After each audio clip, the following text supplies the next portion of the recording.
Hello. Are you going to load the vinegar first or the water first? The vinegar first. Okay, so you're going to put in the vinegar and then close it and then put in the rod and then close it and then put in the water. Is that right? It sounds like you guys have a pretty good plan and you already know what you're doing, so you don't really need me to talk you through it.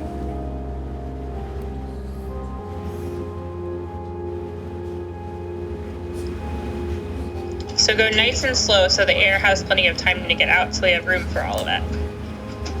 You guys did a fantastic job. Thank you so much. Congratulations.